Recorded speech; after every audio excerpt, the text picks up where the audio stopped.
The Meditations of the Emperor Marcus Aurelius Antoninus, a new rendering based on the fullest translation of 1742 by George W. Chrystal, published 1902.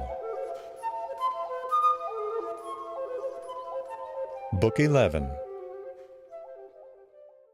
1.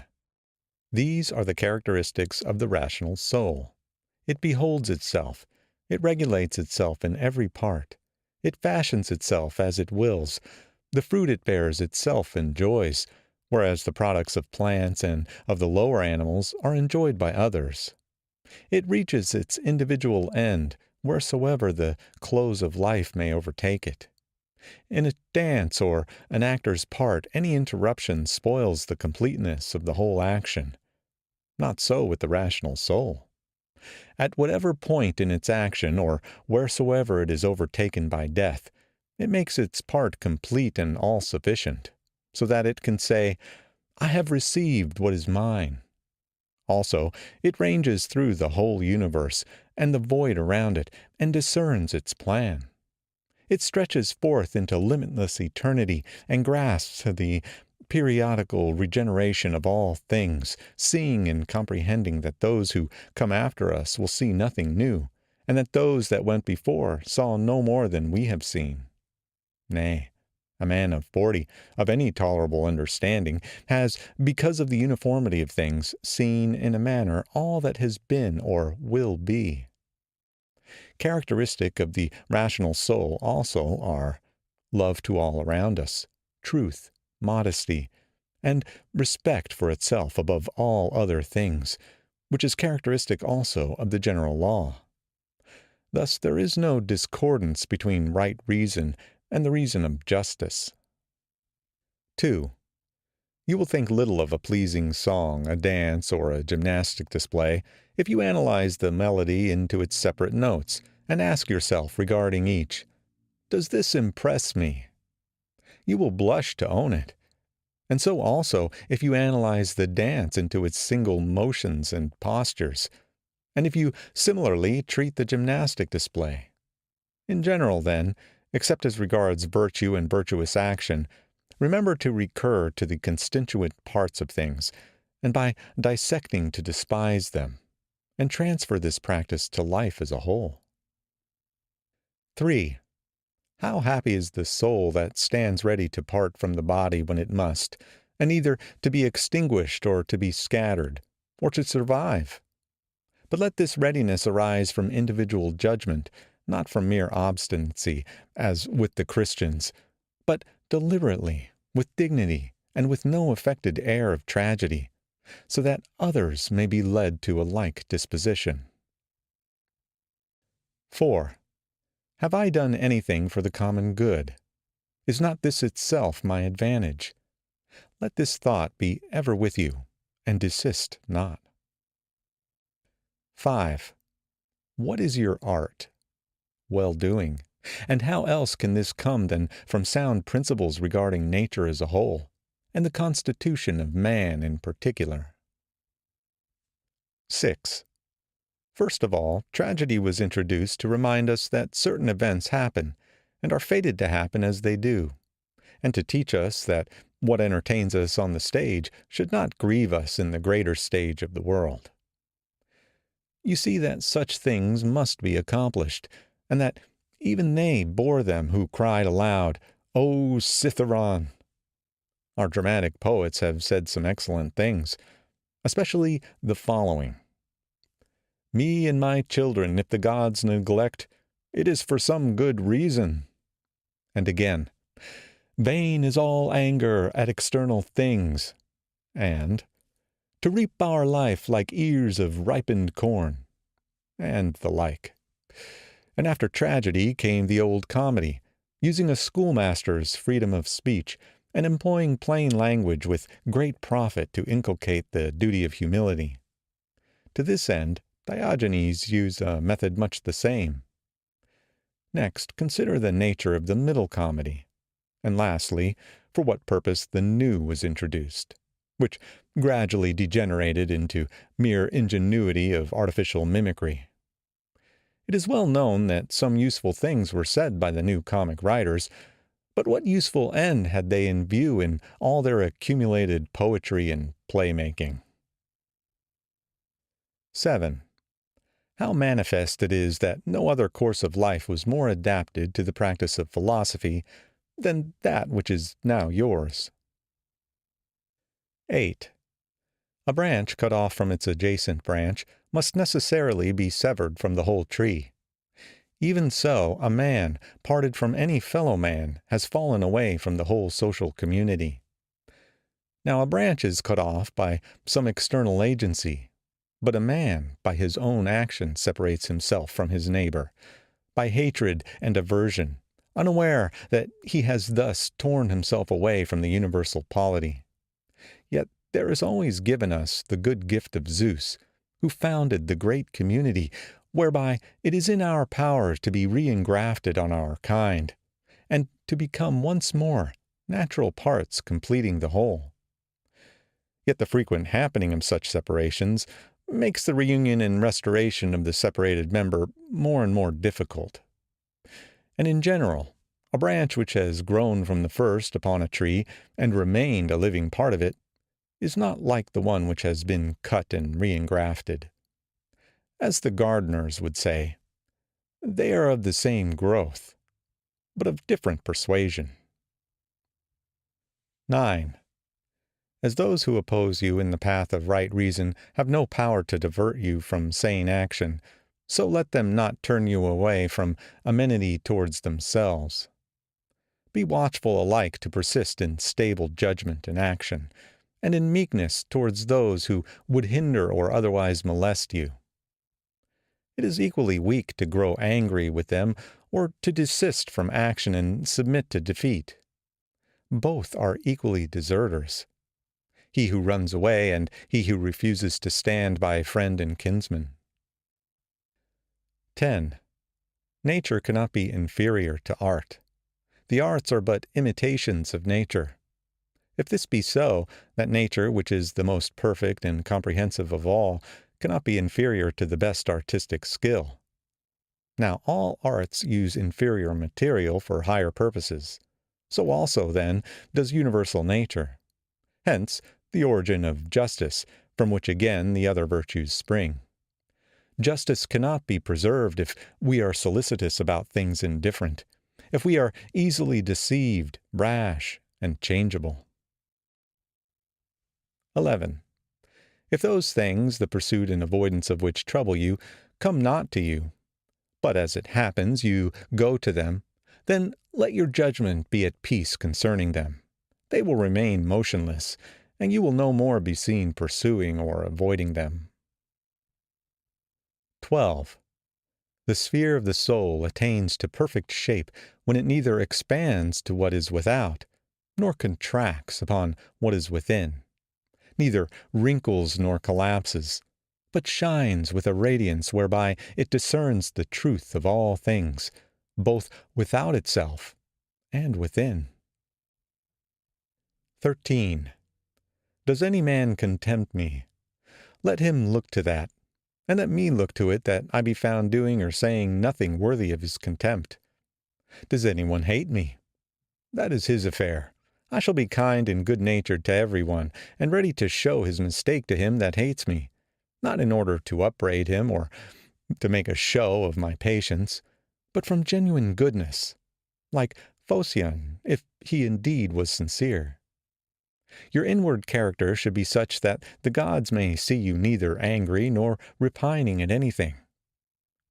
What evil is it for you now to act according to your nature, and to accept now what is seasonable to the nature of the universe? You, a man appointed to do some service for the common good. 14. Although they despise, yet they flatter one another. Although they desire to overtop, yet they cringe to one another. 15. How rotten and insincere is his profession who says, I mean to deal straightforwardly with you. What are you doing, man? There is no need for such a preface. It will appear of itself. Such a profession should be written clearly on your forehead. A man's character should shine forth clearly from his eyes, as the beloved sees that he is so in the glances of those that love him. The straightforward, good man should be like one of rank odor who can be recognized by the passer-by as soon as he approaches, whether he will or no. The ostentation of straightforwardness is the knife under the cloak. Nothing is baser than wolf friendship. Shun it above all things. The good, straightforward, kindly man bears all these qualities in his eyes, and is not to be mistaken. 16. To live the best life is within the power of the soul, if it be indifferent to indifferent things. And it will be indifferent if it looks on all such things, severally and wholly, with discrimination, mindful that not one of them can impose upon us an opinion concerning itself, or can come of itself to us. Things stand motionless without, and it is we that form opinions about them within, and as it were, write these opinions upon our hearts. We may avoid so writing them, or, if one has crept in unawares, we may instantly blot it out. 'Tis but for a short time that we shall need this vigilance, and then life will cease. For the rest, why should we hold this to be difficult? If it be according to nature, rejoice in it, and it will become easy for you. If it be contrary to nature, search out what suits your nature, and follow it diligently, even though it be attended with no glory. For every man will be forgiven for seeking his own proper good. 17. Consider whence each thing came, of what it was compounded, into what it will be changed, how it will be with it when changed, and that it will suffer no evil. 18. As to those who offend me, let me consider, first, how I am related to mankind, that we are formed the one for the other, and that, in another respect, I was set over them as the ram over the flock, and the bull over the herd. Consider yet more deeply thus. There is either an empire of atoms, or an intelligent nature governing the whole. If the latter, the inferior beings are created for the superior, and the superior for each other. Secondly, consider what manner of men they are at table, in bed, or elsewhere, and especially by what principles they hold themselves bound, and with what arrogance they entertain them. Thirdly, if they act rightly, we ought not to take it amiss, and if not rightly, manifestly they do so without intention and in ignorance.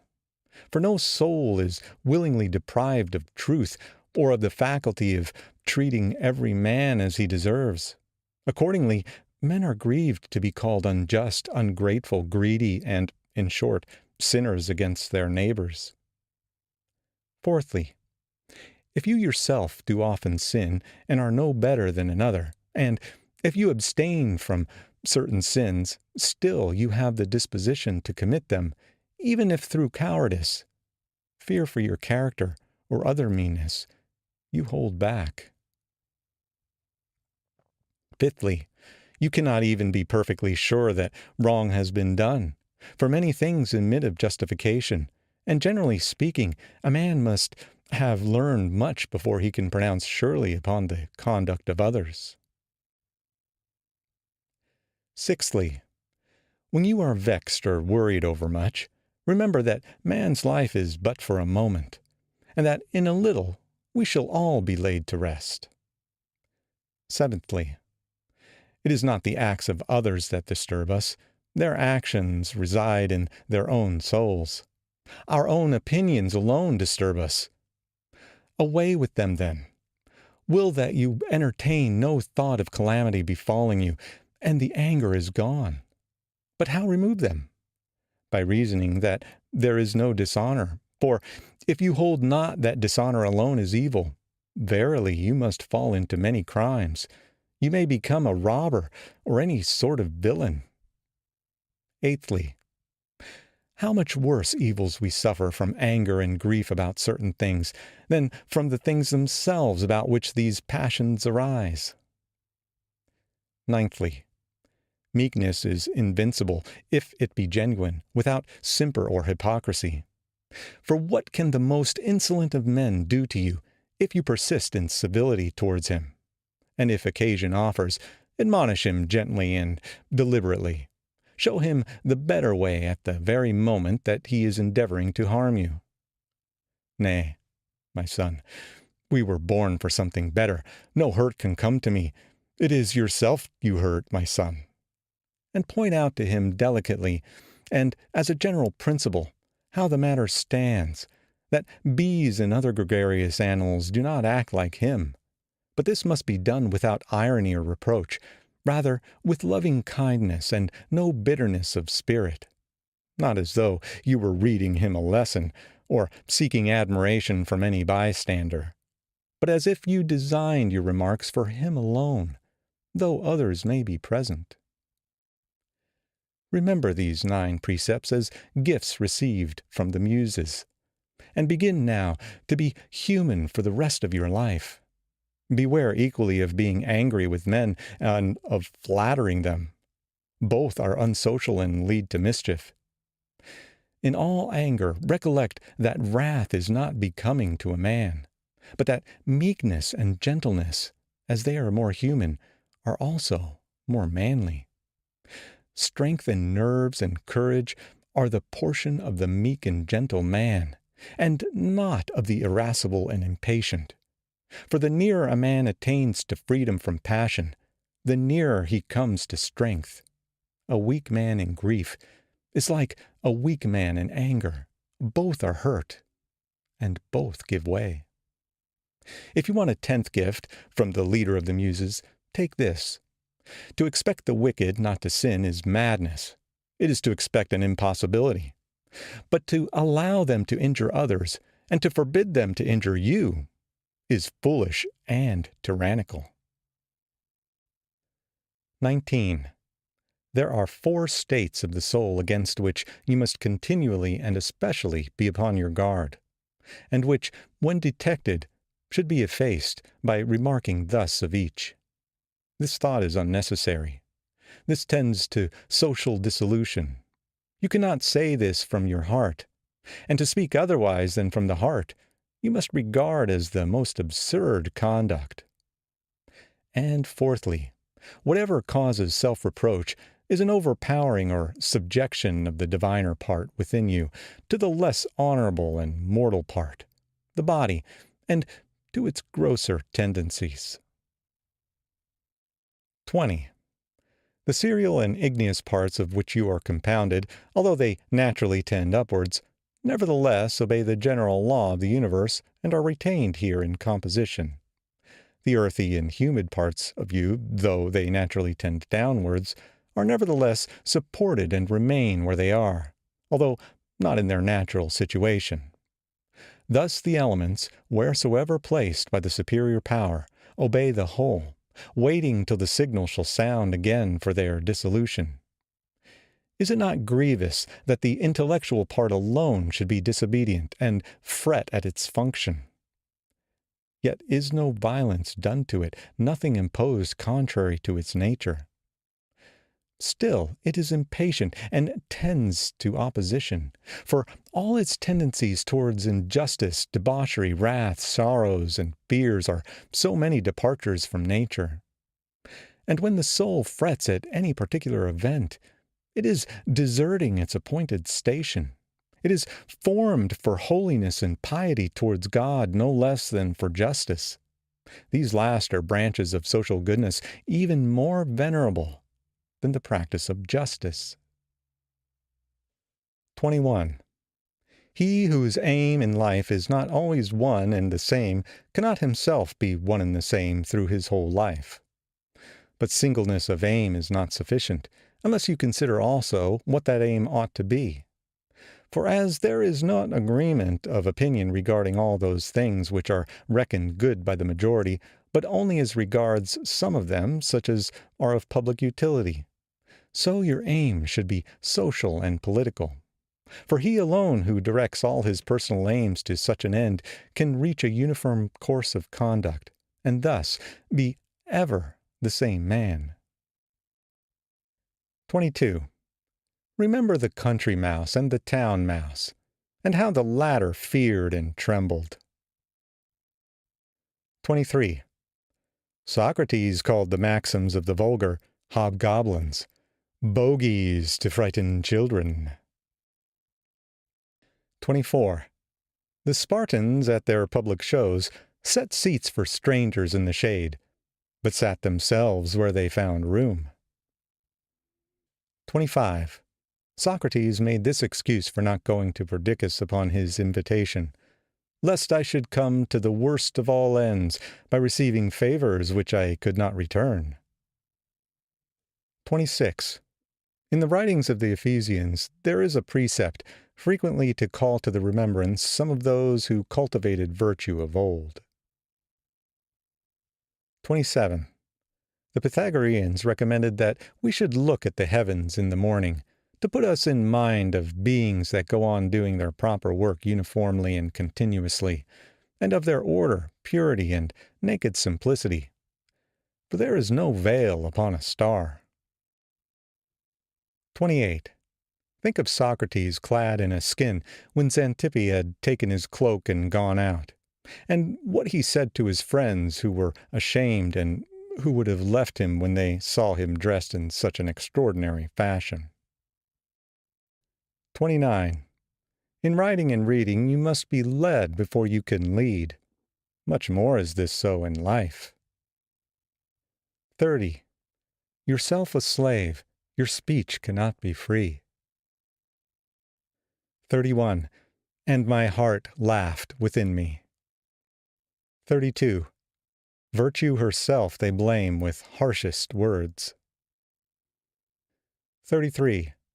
To look for figs in winter is madness, and so it is to long for a child that may no longer be yours.